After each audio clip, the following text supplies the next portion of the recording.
Hello everyone. So this video is for Keogh. Thank you for asking the question. You wanted to dive more into Einstein time. Well, first of all, I got it all wrong. What we're looking to get to is Einstein time. When we're looking to unlearn is the Newtonian concept of time.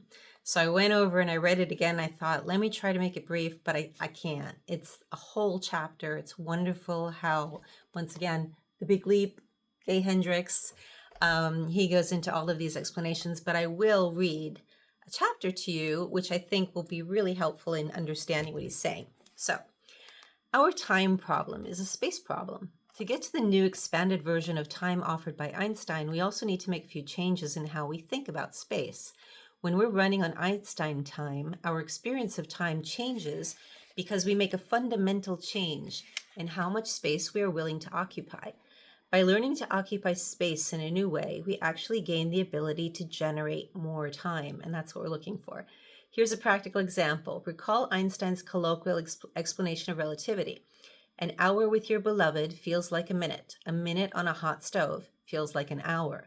This example has everything you need to understand Einstein time and its powerful positive ramifications for how we live our lives.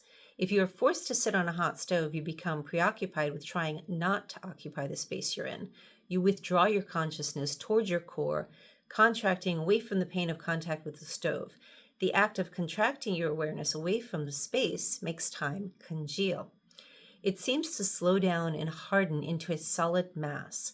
The more you cringe from pain, the slower the time gets. When you're embracing your beloved, however, your awareness flows in the opposite direction towards space. When you're with your beloved, every cell in your body yearns to be in union with him or her. Your awareness flows out towards your periphery. You want to occupy every possible smidgen of space in the yearned for present. When you're in love, you relax into the space around you and in you, and as your consciousness expands into space, time disappears. If you even remember to glance at a clock, you notice that time has leaped forward in great spurts. So this is the concept.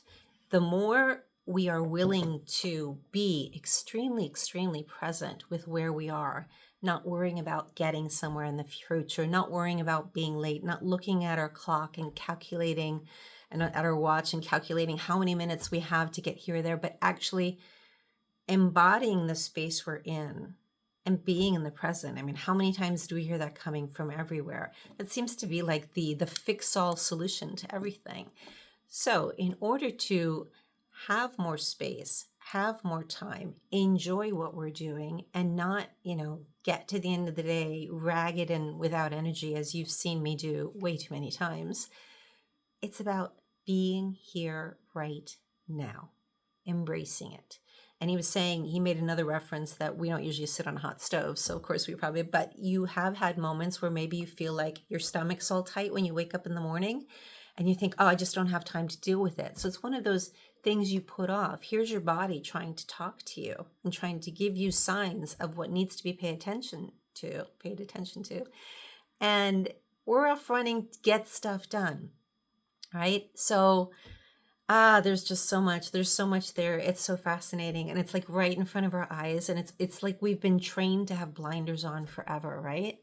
Anyway, wanted to share with you guys. That book is amazing. There are millions of books out there amazing. But I'm really, really happy that my coach had me read this one because now it has all these little things that I can do. And so I highly recommend it. But even if not, just be present. Let's just enjoy what we have.